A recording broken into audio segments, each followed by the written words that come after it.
Nous sommes réunis ce matin dans le cadre d'un atelier de production intense, communément appelé LAB, dont l'objectif est de déterminer les éléments qui permettront de structurer de manière convenable le PSE vert.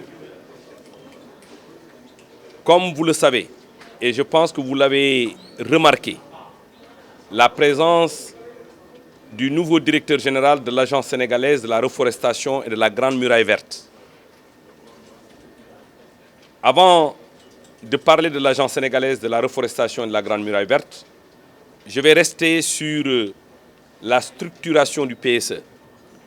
Tout à l'heure, vous avez regardé en même temps que nous défiler 182 programmes qui vont être revisités durant 5 semaines par des experts de tous les secteurs pour nous présenter à la fin de chaque semaine une situation à mi-parcours. Et à la fin des 5 semaines, nous allons recevoir les livrables qui vont être présentés pour la validation de la haute autorité. Je disais tout à l'heure que vous avez remarqué la présence du directeur général, le nouveau directeur général Oumar Ba, de l'Agence sénégalaise de la reforestation et de la Grande Muraille Verte.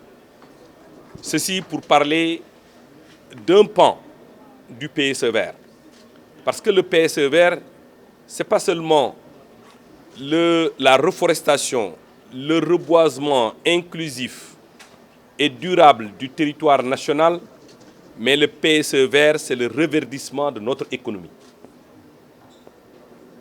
Pour reverdir notre économie, son Excellence, Monsieur le Président de la République, a choisi une trajectoire de développement économique et social sobre en carbone. Qu'est-ce que cela veut dire? Cela veut dire que dans tous les projets et programmes initiés par l'État du Sénégal, la dimension environnementale sera prise en charge. Cela nous réconforte davantage, compte tenu de l'engagement de son Excellence, Monsieur le Président de la République, après avoir validé notre contribution déterminée au niveau national, qui est un des éléments importants parce qu'elle définit notre feuille de route environnementale pour les 10 ans à venir. L'importance de ce projet, c'est de fédérer toutes les initiatives tendant à permettre à l'État du Sénégal de profiter au maximum de l'exploitation de ses ressources naturelles sans préjudice de la préservation de l'environnement. Permettre dans ce cadre-là de tirer profit de cette économie issue des initiatives environnementales, mais aussi des initiatives solidaires, des initiatives sobres en carbone, mais qui respectent l'environnement et l'économie circulaire.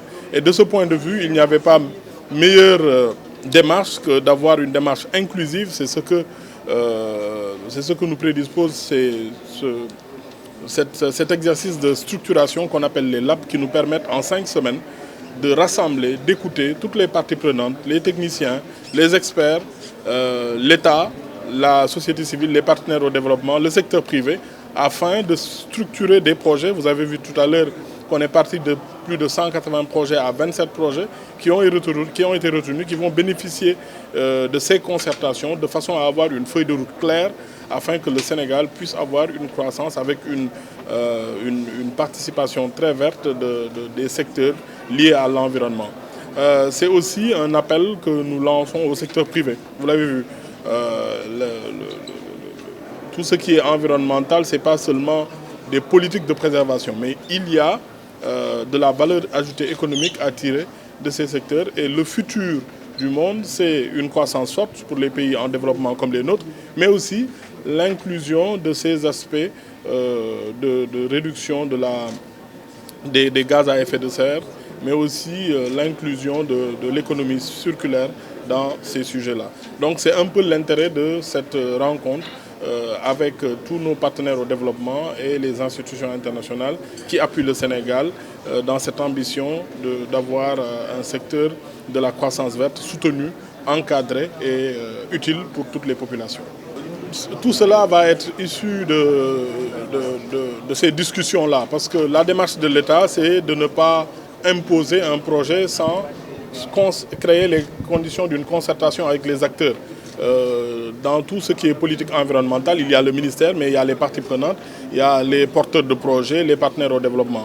Donc c'est à l'issue de ce programme, de cet atelier de structuration que ces chiffres vont être déterminés.